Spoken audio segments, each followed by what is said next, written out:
Bonjour à tous. Nous attendions s'il y avait des retardataires. Donc je vous remercie d'être présents ici pour cette conférence qui est prononcée dans le cadre d'un programme de recherche européen qui s'appelle TCV-PIR, Thermalisme, Culture, Villégiature dans les Pyrénées. Donc un programme de recherche qui réunit les universités de Pau et Pays de l'Adour, l'université de Perpignan, l'université de Toulouse Jean Jaurès et les services d'inventaire d'Occitanie et de Nouvelle-Aquitaine. Donc un programme de recherche qui porte essentiellement, principalement sur le patrimoine thermal dans les Pyrénées. Et aujourd'hui, je vais vous parler donc de cette vision des voyages aux Pyrénées tout au long du XIXe siècle, depuis les voyages pittoresques jusque même à la veille de la Première Guerre mondiale. Donc bien évidemment, si vous avez des questions à l'issue de cette communication, n'hésitez pas. Donc de la Restauration à la Troisième République, les Pyrénées sont une terre d'attractivité à succès, tant pour les artistes romantiques, adeptes des voyages pittoresques, que pour les élites sociales qui profitent des bienfaits des eaux curatives. Donc c'est la naissance du thermalisme moderne. Ces visiteurs sont principalement issus du milieu urbain, et sont imprégnés de l'industrialisation et de l'individualisme émergent. Donc on va assister dans le cadre de ces voyages à la rencontre de plusieurs cultures, donc notamment principalement cette culture urbaine et cette culture montagnarde et rurale. Les Pyrénées exercent sur ces voyageurs une fascination et stimule une perception galvaudée du territoire et de ses populations, ce dont témoignent les images largement diffusées durant ce siècle, du dessin à la lithographie, de l'affiche à la carte postale. À la croisée du réalisme et du romantisme, cette abondante et équivoque iconographie pyrénéiste accorde une place essentielle à l'humain, qu'elle se plaît à dépeindre de façon supposément ethnographique, contribuant ainsi au tableau de la France dressé par Michelet, tout en alimentant un imaginaire et un discours plus irrationnel. Donc entre des questions existentielles caractéristiques du romantisme et l'intérêt social, économique et politique de l'industrie thermale, cette étude met en exergue le traitement complexe réservé aux autochtones, donc dans l'iconographie pyrénéenne. Il s'agira en outre aujourd'hui de mettre ces œuvres en perspective avec les initiatives et la vision de la population autochtone, afin de proposer d'autres clés de lecture et de mesurer la réception de cet imaginaire à l'échelle locale. Alors, tout d'abord, je vais vous présenter quelques documents qui mettent en scène donc cette population pyrénéenne. Donc, vous allez voir qu'on est toujours à la croisée de la science et de l'imaginaire, d'une démarche ethnographique, scientifique, et en même temps d'une approche plus liée à la rêverie, donc qui s'inscrit dans le mouvement romantique. Et donc tout d'abord, dans cette iconographie, bien sûr, l'humain se trouve au centre du monde. L'homme et la société industrielle se trouvent alors au cœur de l'univers, ce qui correspond également à ces questionnements romantiques. La figure humaine est prépondérante dans l'iconographie pyrénéenne au XIXe siècle, qu'elle soit traitée en simple élément du paysage ou comme sujet en soi, comme vous pouvez le voir ici. Ce processus relève de ce que l'on appelle le romantisme social, qui fait émerger des stéréotypes humains, donc réducteurs par définition, et qui stimule l'imaginaire des artistes. Donc les artistes donnent à voir une nature animée, une nature animée qui est incarnée par ses habitants qu'elle modèle. Donc dans la forme, ces représentations dépeignent la réalité selon une démarche ethnographique, mais dans le fond, le discours est souvent empreint d'imaginaire et de rêverie. Donc là, je vous montre quelques images, donc ici d'Eugène Deveria, par exemple, qui dépeint ces paysannes ici aux Aubonnes. Donc on se concentre à la fois sur les traits du visage, également sur les costumes qui stimulent fortement donc les voyageurs, qui les inspirent fortement. On s'intéresse aussi principalement à cette population montagnarde, mais également donc aux acteurs de l'industrie thermale. Donc ici, par exemple, des bouquetières, mais nous verrons par la suite des guides et moins souvent quand même les fermiers des eaux, donc ceux qui sont en charge de la gestion des établissements thermaux. Donc la femme est magnifiée dans l'iconographie de façon générale. La femme, mais également l'homme. Donc on élabore ici des stéréotypes. Donc le chasseur d'Isard, le berger, ou encore le contrebandier, bon, qui n'a pas l'air très accueillant, mais qui en tout cas contribue à l'imaginaire, au développement de cet imaginaire et personnifie cette population étrangère pour les voyageurs. Donc cette démarche est à rapprocher en réalité de celle à laquelle on a recours lors des explorations des terra incognita, des terres du bout du monde.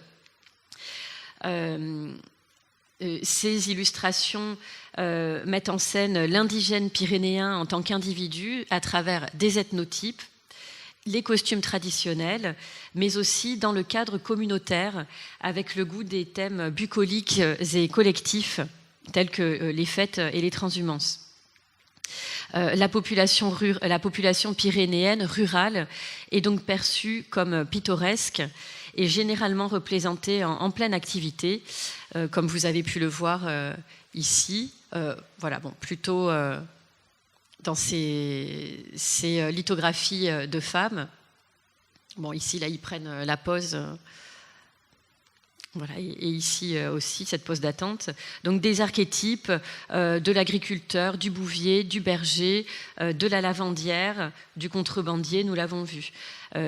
Il s'agit de définir le peuple autochtone d'après des critères d'études nationaux, donc ce qui permet aux voyageurs de conserver des repères pour comprendre ces figures de l'altérité.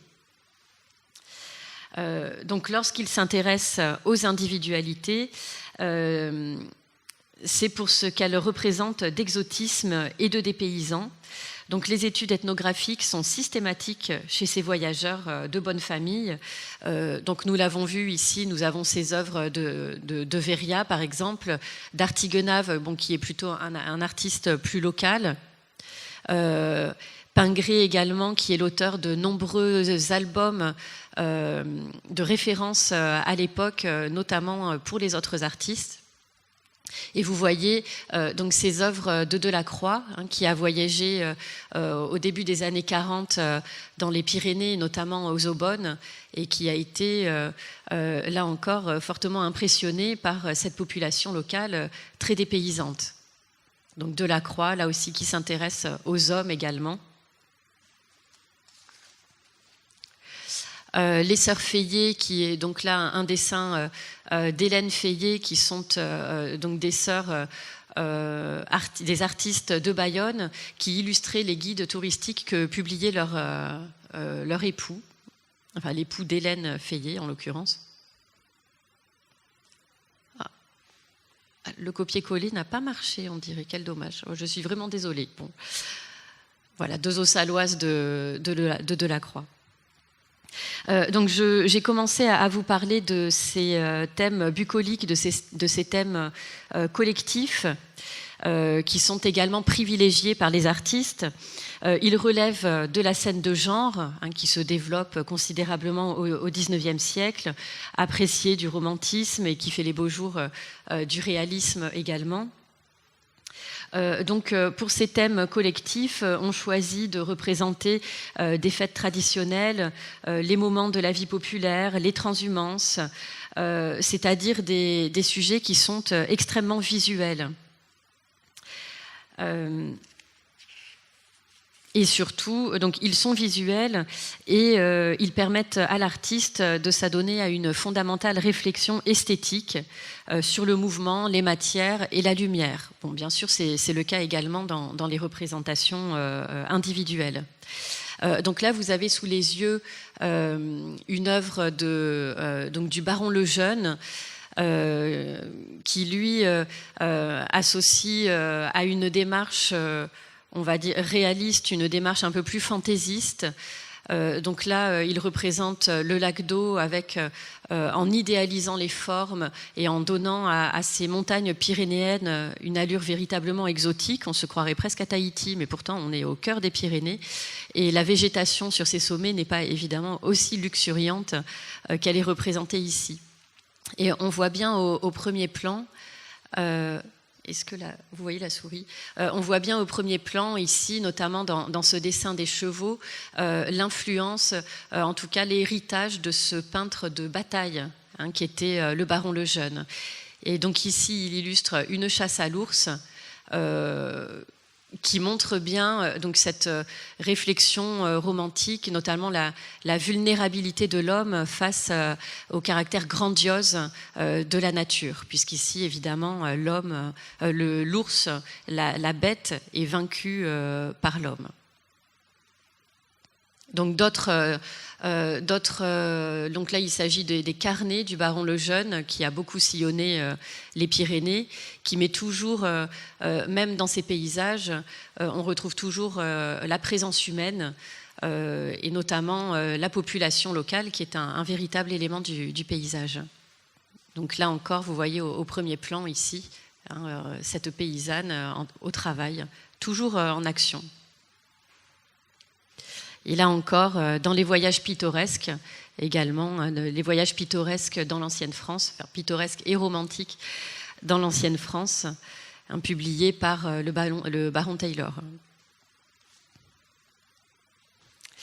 Des scènes encore, voilà, ici à Cotteret, pour vous montrer d'autres sites également de ces Pyrénées occidentales.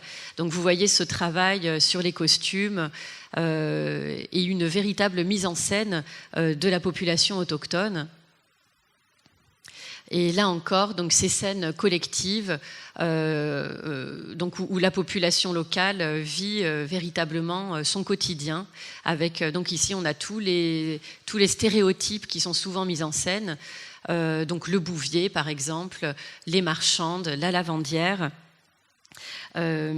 C'est-à-dire qu'ici, on célèbre la population pyrénéenne. Et la figure de l'homme ou de la femme sont érigées en véritables mythes. Donc le mythe du héros montagnard à travers l'homme, qui sait braver la montagne, et le mythe de la fière femme pyrénéenne, la fière et vaillante femme pyrénéenne, voilà, qui elle aussi sait vaincre la montagne. Voilà encore un exemple ici à Cotteret où on voit se mêler la population locale qu'on reconnaît à ces costumes et une population de curistes, notamment dans la chaise à porteur. Et une sortie de mariage donc à la Reims. De fait, ces voyageurs mettent l'actualité en images à leur façon, en idéalisant les usages exogènes qu'ils amalgament au passé.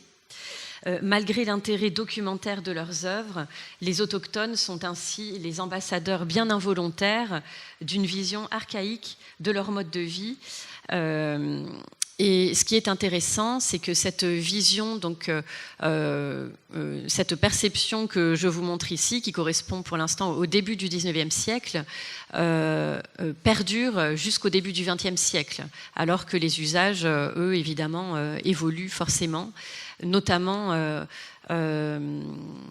l'utilisation de l'habit traditionnel. Donc de par la survivance des traditions orales, cette vision parfois fantaisiste érige le peuple autochtone tel le bon sauvage des Lumières en mythe de l'authenticité et de la pureté originelle. Et ce qui est intéressant, c'est que ces représentations trouvent leur écho dans les écrits des voyageurs, ce qui est évidemment tout à fait cohérent. Donc c'est dans les écrits des voyageurs qui observent les moindres détails et les subliment en faisant référence à tout ce qui constitue l'imaginaire romantique, donc le caractère grandiose de la nature, l'étrangeté, les récits et les fantasmes qu'éveille la physionomie exotique, entre autres. Alors, par exemple, bon, je ne vais pas vous en citer, enfin, il y en a énormément, mais quand même pour vous donner une idée, Viollet-le-Duc décrit ainsi les femmes bayonnaises. Les femmes sont bien faites, se promènent les jambes nues, et portent sur leur tête les peaux d'une forme très belle, ce qui ne laissa pas d'avoir une tournure solide. J'ai remarqué que généralement, la taille des femmes de Bayonne se conserve élancée et belle jusque dans leur vieillesse, qu'elles marchent bien et que leur voix est brillante et forte. Flaubert, quant à lui, nous dit « À Saint-Savin, l'église était remplie d'hommes, les femmes vêtues complètement de noir avaient l'air de statues. » Ou encore Victor Hugo, à Saint-Pé-de-Bigorre, les paysannes sortent de la messe en longue file, vêtues de noir, avec des capuchons gris, blancs, rouges. On dirait des processions religieuses de tous les ordres. À Cotteret, l'effet est encore plus étrange. Elles ont le capuchon gris et les pieds nus. Alors, j'ai commencé à vous dire tout à l'heure que la figure humaine est essentielle dans l'iconographie pyrénéenne de cette époque. Elle est aussi une composante intégrante du paysage. Donc, on la retrouve à la fois comme référence, comme inventeur de l'histoire et de l'héritage d'un passé idéalisé. Donc, elle évolue au sein du paysage naturel et architectural qui est présenté de façon idyllique, un paysage qui la modèle et qu'elle façonne également.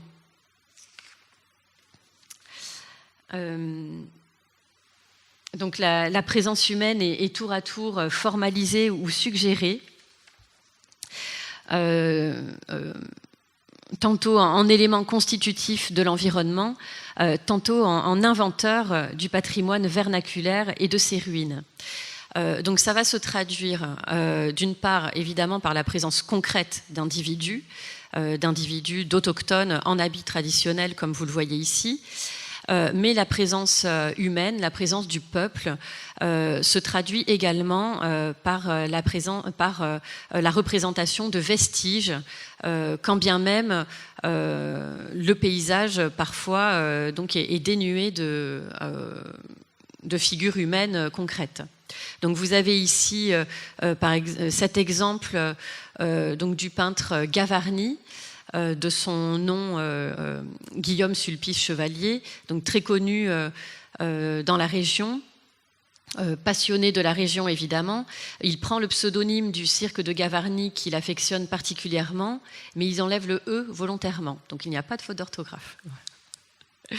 Donc ici, il représente bien évidemment ce cirque magnifique avec ses cabanes caractéristiques de la Haute-Bigorre, caractéristiques notamment avec ses pignons à redans ici qu'on retrouve spécifiquement dans cette région.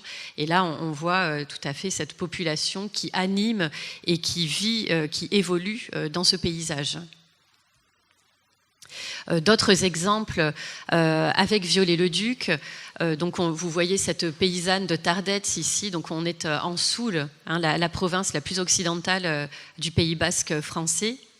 Et donc on représente ce petit village, ces montagnes, et toujours comme des lieux vivants, des lieux habités. Mercereau également propose pléthore de représentations des Pyrénées, des stations thermales et de la population, encore une fois. Donc là, on a vraiment la rencontre de la société urbaine et de la société montagnarde, avec cette femme au premier plan qui porte cet énorme fagot, et ici, à l'arrière-plan, donc ce sont les thermes de la Raillère, donc extrêmement connus et extrêmement fréquentés, surtout à Cotteret. Et toujours la représentation de la montagne qui domine l'homme et qui est véritablement monumentale.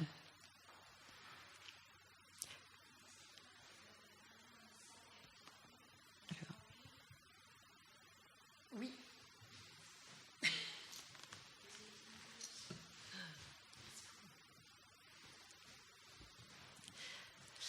Donc nous continuons avec Viollet-le-Duc qui là met en scène donc des ruines près d'Argelès, donc encore cette démarche romantique où la présence de l'homme est suggérée, même si elle n'est pas concrète. En tout cas, voilà, le peuple est présent à travers son histoire.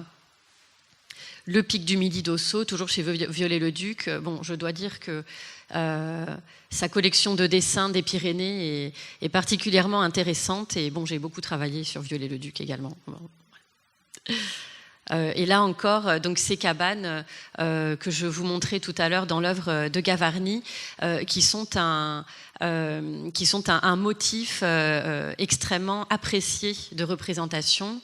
Donc on les retrouve, ces cabanes de Tramezaïg, également chez Émilien Frossard par exemple, et de nombreux artistes. Elles les stimulent très fortement. Le baron Lejeune également donc représente l'église de Luce-Saint-Sauveur bâtie par les Templiers avec cette contre-plongée qui met en valeur encore ce caractère monumental et surtout les mythiques et mystiques pères fondateurs de ce bâtiment. Ou encore chez Louise-Joséphine Sarrazin de Belmont, cette vue de Saint-Savin, donc qui était la communauté religieuse qui gérait les eaux curatives, les sources thermales de Cotteret. Voilà, encore Jacotet également. Et donc, ces artistes, souvent, mettent en œuvre leur vision romantique du monde. Donc, l'homme seul face à l'univers. Il y a dans ce type d'œuvre des références, notamment à Friedrich, qui peint le voyageur au-dessus de la mer de nuages à la même époque. On retrouve en tout cas une démarche similaire chez de nombreux peintres romantiques. Et on aime également mettre en scène donc des récits issus de la tradition orale. Alors je suis désolée parce que les personnages sont vraiment de taille minime. Mais donc vous voyez ici l'ours qui poursuit une femme, donc une paysanne avec son enfant, ici. Et en fait c'est un récit assez connu donc d'une famille qui part à la chasse à l'ours. Et donc le père qui fait un feu et se retrouve dans cet abri ici, dans une grotte, le temps que le père aille traquer l'ours. Et donc le père avec son fusil se trouve ici. Et donc il y a toute une dramaturgie autour de cette scène qui nous montre, voilà, encore une fois, la population autochtone à travers ces récits.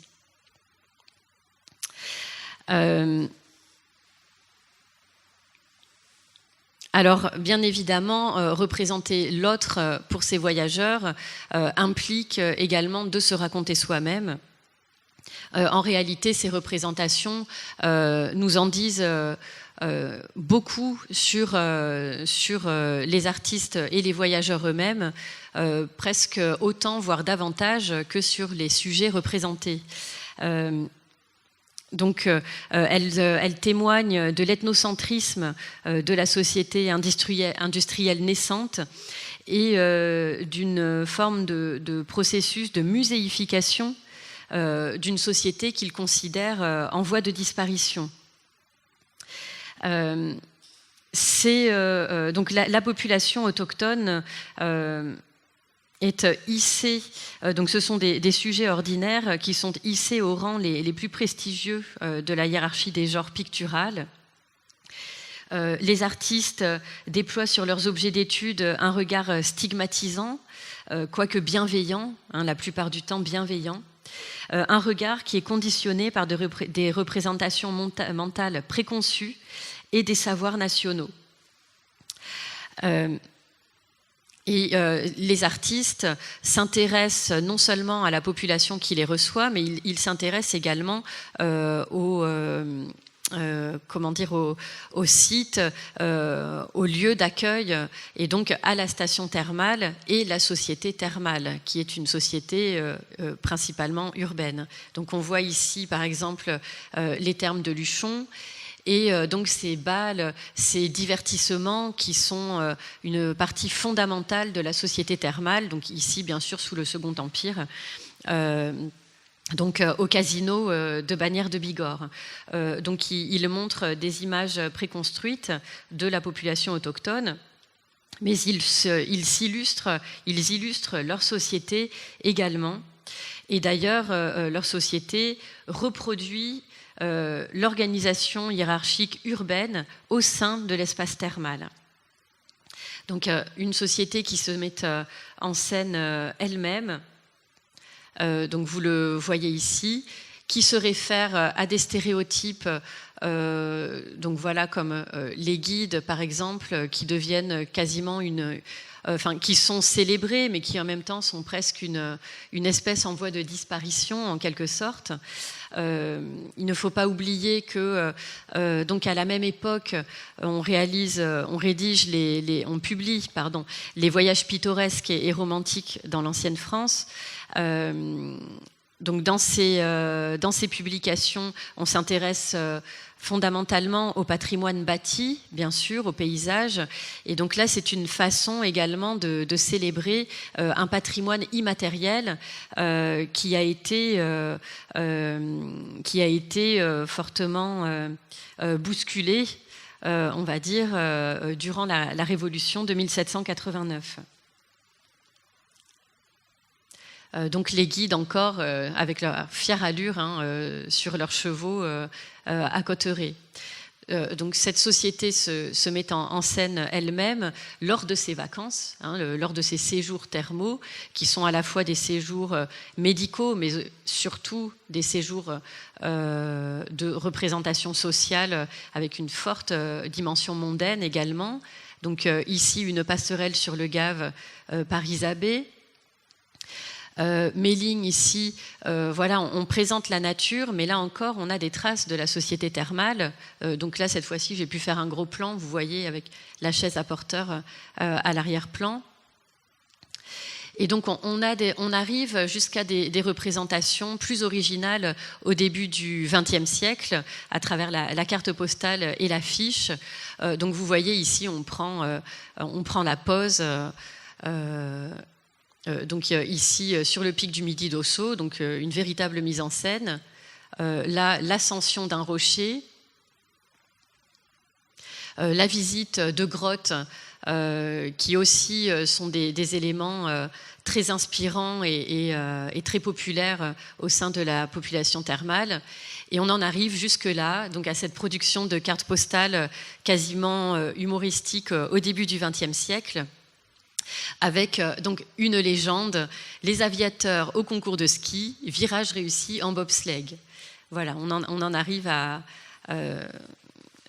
ces mises en scène qui s'adressent exclusivement à cette société elle-même. Et bien sûr, à travers l'affiche également, donc on trouve soit des affiches qui représentent la population autochtone, soit au contraire d'autres affiches qui représentent donc la population thermale, donc les curistes, de sorte qu'ils puissent s'identifier et imaginer leur voyage, projeter leur voyage, en tout cas, vers ces stations thermales. C'est une société, ces voyageurs et ces artistes qui s'adressent fondamentalement à eux-mêmes lorsqu'ils représentent l'autre. Et cette vision romantique qui perdure tout au long du siècle se poursuit, donc se traduit également au sein des guides qui sont des guides de voyage publiés tout au long du siècle. Donc vous voyez ici cette représentation d'un combat avec un ours. Donc là, la visite d'une cascade ou encore une ascension au-dessus d'une brèche, par exemple.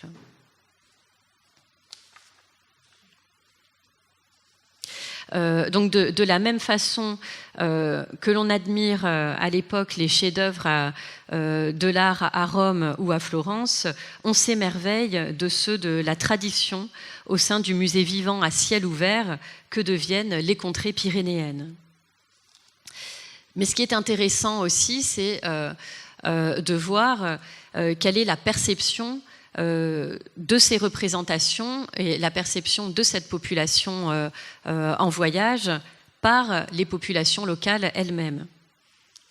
Et tout d'abord, alors excusez-moi, je regarde le temps, c'est bon, nous sommes.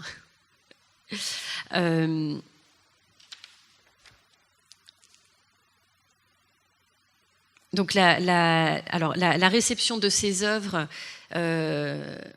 n'est pas toujours facile à appréhender puisque la plupart des sources sont émises par la société thermale elle-même et par les voyageurs eux-mêmes, y compris et surtout d'ailleurs la presse thermale par exemple.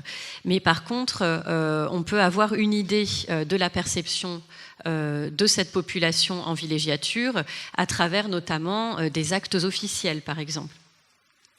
En tout cas, cela implique le regard de l'autre, donc la rencontre des cultures, mais il y a une question qu'on peut se poser, c'est qui est l'étranger de qui, en réalité, dans ce contexte. Car force est de constater que donc, nous sommes à l'heure de la constitution des États-nations, mais pourtant, cette notion politique de nation n'a pas encore fait son chemin du point de vue identitaire. Et les populations, notamment ces populations montagnardes et rurales, continuent de se définir par leur identité territoriale. D'un côté se trouvent les voyageurs qui ont la sensation de découvrir des terres inconnues, des mondes perdus et oubliés, donc des voyageurs qui les visitent comme des territoires étrangers et usent des mêmes méthodes ethnographiques et géographiques que s'ils allaient en Orient ou en Afrique. Et de l'autre côté, ils sont reçus par une population autochtone qui qualifie tout voyageur en ces contrées, je cite, d'étranger, y compris celui qui est originaire du territoire national, et même s'il vient de régions relativement proches. Dès lors où donc le curiste n'est pas issu, ou le voyageur n'est pas issu de l'environnement immédiat de la station ou de la vallée, eh bien, il est désigné, il est défini comme un étranger. Donc, à la rigueur, on parle de malades ou d'indigènes, ou d'indigents, pardon. Mais en tout cas, voilà, il s'agit pour la population locale d'étrangers. Et donc la population locale, à des fins économiques et commerciales, est prête à tout, quitte presque à se renier, à utiliser ses coutumes et ses costumes, oui, et ses costumes aussi d'ailleurs, à des fins touristiques. Donc les représentations sont également très révélatrices sur les propres stratégies de communication et de création d'une image de par la population locale. Cela s'observe aisément par le biais de la prolifique production d'affiches et de cartes postales à partir de la fin du XIXe siècle. Donc une iconographie qui matérialise le parti d'une scénographie passéiste à des fins économiques et politiques. Et c'est une démarche qui est voulue et pleinement assumée par les pouvoirs locaux. Alors par les pouvoirs locaux, ça ne veut pas forcément dire par la population locale, mais en tout cas par les édiles et par ceux qui gouvernent et qui dirigent ces contrées. Alors notamment, ce qui est très significatif, je vous donne juste quelques exemples assez saisissants. Celui du positionnement de la commune de Larens, qui est la commune qui gère la station thermale des Eaux Chaudes en vallée d'Ossau. Dès 1848, le conseil municipal émet un nouveau règlement d'entretien des espaces urbains qui consiste en mesures de sécurité et d'hygiène et qui vise bien sûr au confort et à la santé des étrangers. Entre autres impératifs, il est désormais interdit de jeter les ordures sur la voie publique, d'exposer le linge à sécher, par exemple, d'importuner les curistes, mais surtout, il est interdit de chanter, de faire de la musique et de traverser la station de nuit sans enlever les cloches des animaux. C'est-à-dire que les coutumes et le mode de vie local sont fortement bousculés dans cet espace où les étrangers ont désormais toute priorité. Et paradoxalement, donc là, je vous montre la rencontre des cultures ici. Paradoxalement, la station fonde une grande partie de l'exploitation des bains et ses divertissements précisément sur l'image de l'autochtone. C'est-à-dire que l'autochtone ne peut pas vivre comme d'habitude, comme il l'entend, mais par contre, il est pleinement exploité pour satisfaire le curiste. Ainsi, dans le cahier des charges pour l'adjudication des établissements thermaux des eaux chaudes, donc pour l'établissement thermaux des eaux chaudes, à peu près à la même époque, l'article 10, et c'était le titre de cette conférence, stipule expressément le costume au salois et de rigueur pour tous les garçons et les filles en service. Et pourtant, pour autant, à la même époque, nombreux sont les témoignages qui mentionnent que l'habit traditionnel n'est désormais usité que pour les jours de célébration. Donc ces personnes que nous avons sous les yeux, ces baigneuses, en réalité, elles vont quitter leur service et s'habiller tout autrement.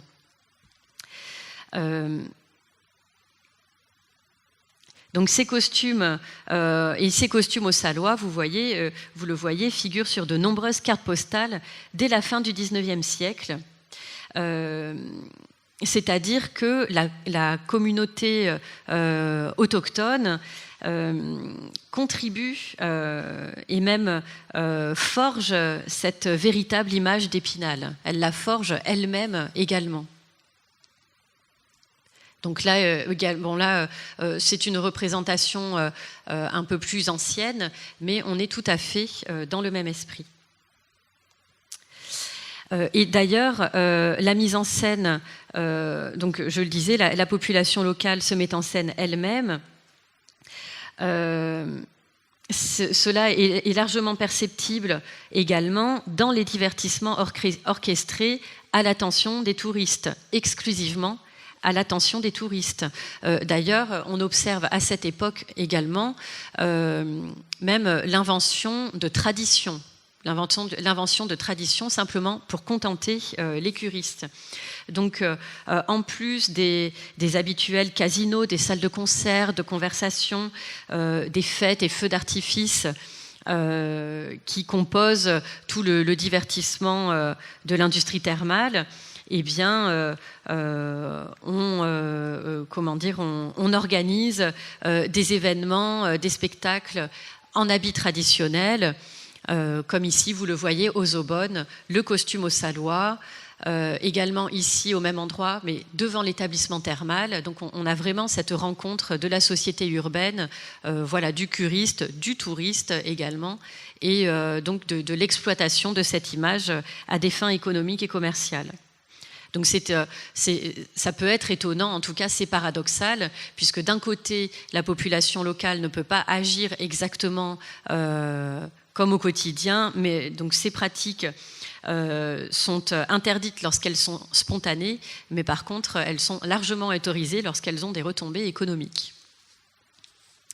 Alors, certains voyageurs ne sont pas dupes, évidemment, de cette mise en scène de la population locale par elle-même. Donc je vous cite quelques exemples, évidemment, pour nuancer tout ce propos. Alors, par exemple, Hippolyte Taine et Viollet-le-Duc, encore, sont choqués par le caractère fashionable, je cite, donc à la mode des Aubonnes.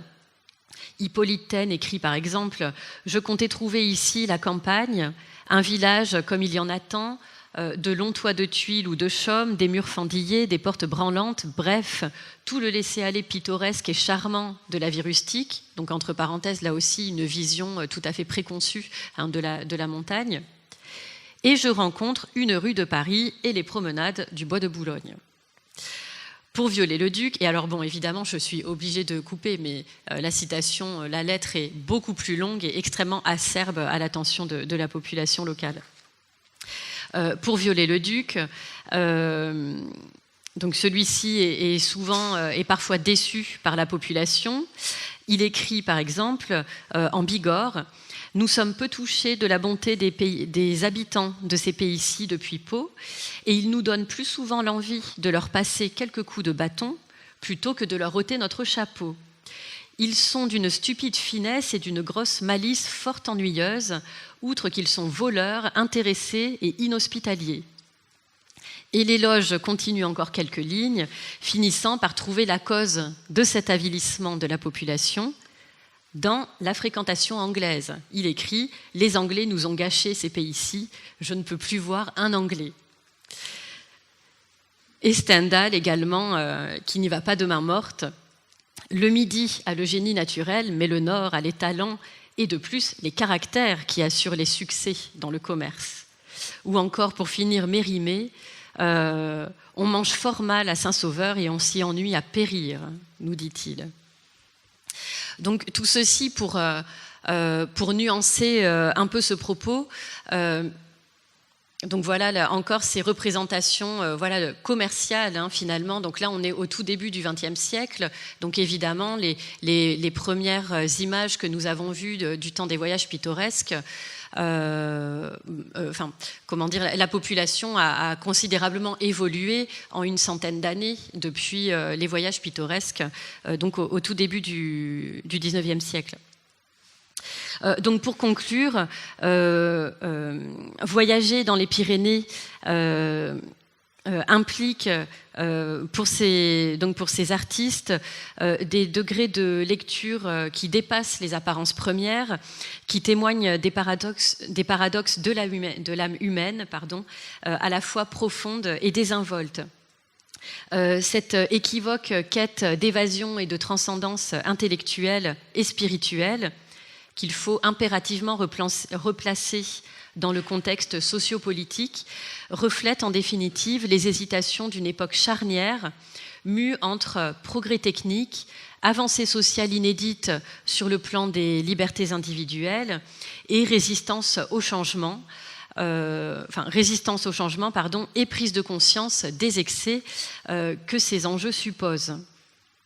Il faut dire également que ce sont des phénomènes, on observe ici des phénomènes de fascination entre ces sociétés qui se rencontrent, des phénomènes typiques de la rencontre des cultures qui se connaissent peu, qui ont des préjugés les unes sur les autres et qui savent tirer profit, bien évidemment, de leurs échanges. Témoignant d'une nouvelle perception du monde et d'un mouvement de pensée inédit, centrée sur l'humain, l'identité et l'histoire. Cette iconographie concourt de façon essentielle à l'élaboration de l'image onirique des stations thermales pyrénéennes, des lieux d'évasion du corps et de l'esprit. Elle contribue fondamentalement à l'écriture du roman romantique des Pyrénées et à la genèse du mythe moderne de la montagne et du culte des eaux. Voilà, je vous remercie pour votre attention et si vous avez des questions, c'est avec plaisir.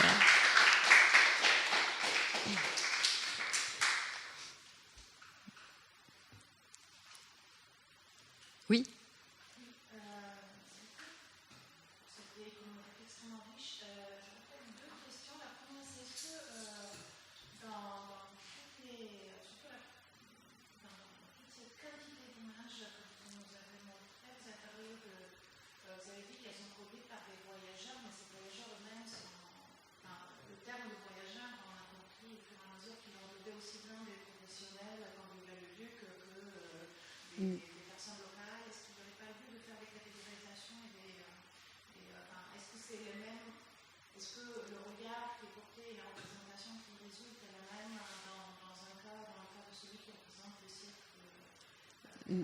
Oui, tout à fait.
Alors, pour répondre à votre première question sur les profils de ces voyageurs, c'est vrai que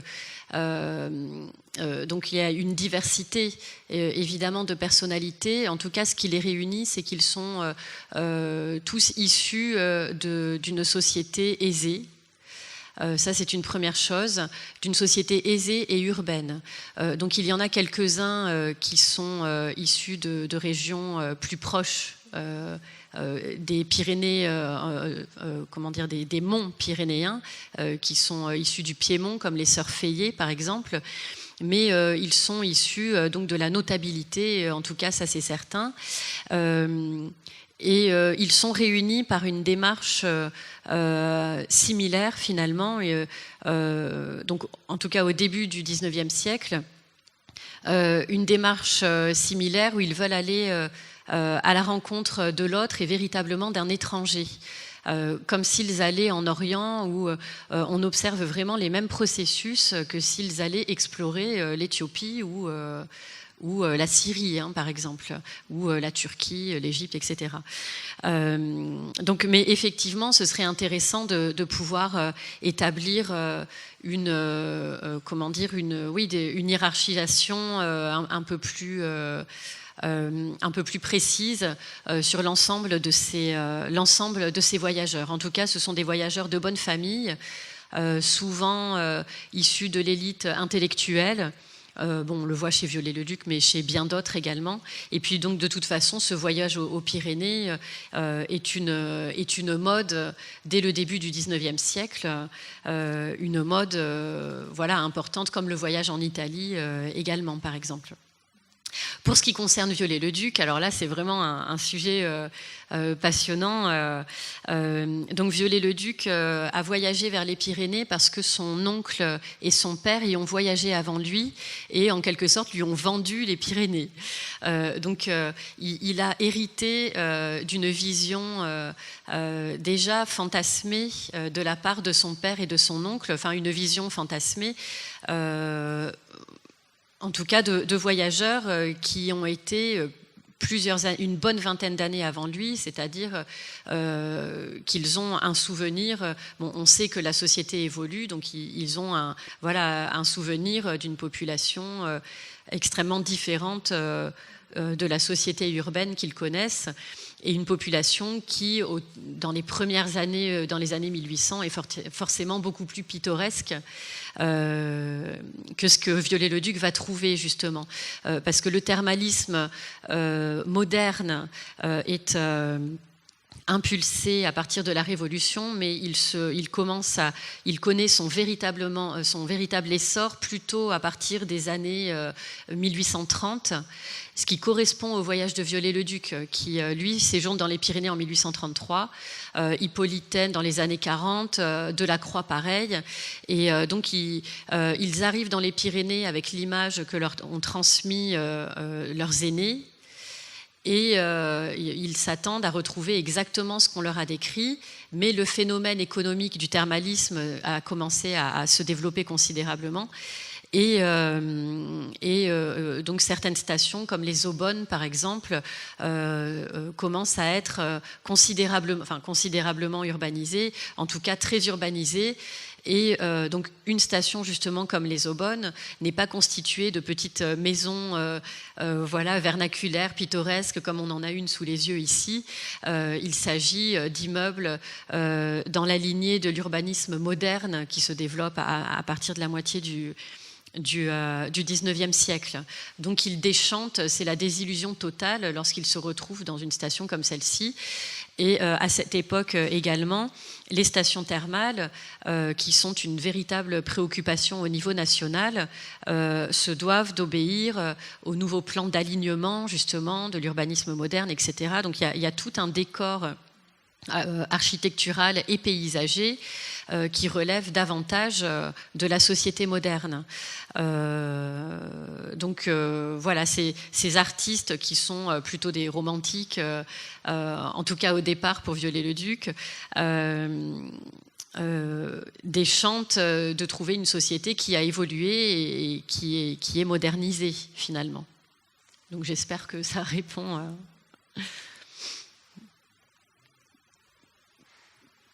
Comme vous voulez.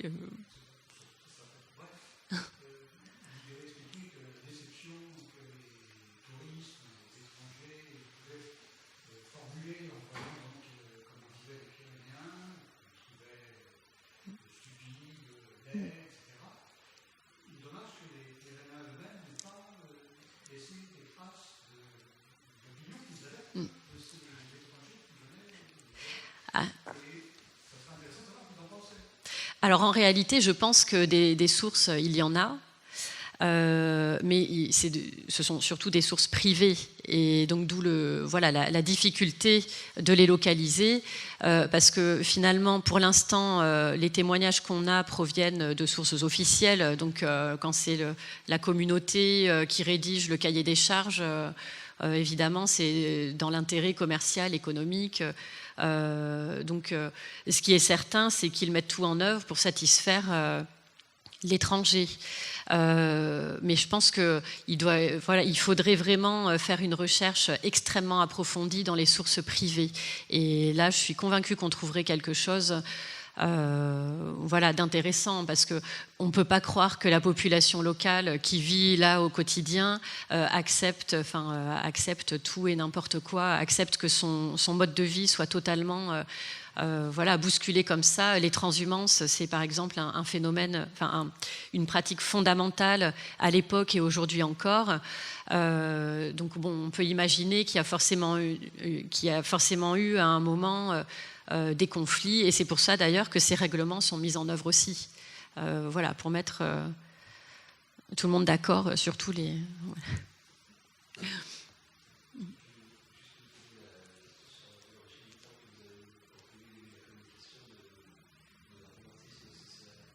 Oui. Oui, alors c'est un terme qui est utilisé par un spécialiste du pyrénéisme qui s'appelait Jean Fourcassier. et donc qui a publié de nombreux ouvrages, et notamment celui-ci. Et également, il est utilisé par... son nom m'échappe. Marguerite Gaston, qui a beaucoup travaillé sur l'iconographie, l'imagerie pyrénéenne également. Et par d'autres spécialistes du romantisme. Oui, c'est un terme, c'est une notion assez reconnue, oui.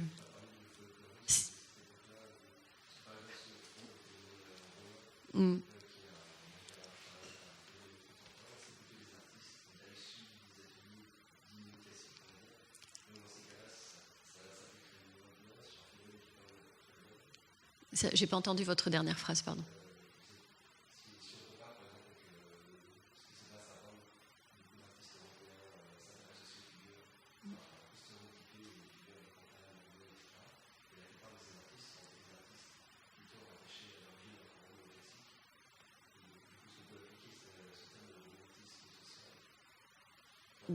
Dans le néoclassique ? Je pense que oui. Je pense que oui. C'est une mise en scène de l'homme et de la société. Je pense que oui. Bon, il faudrait vérifier, mais à mon avis, ça peut...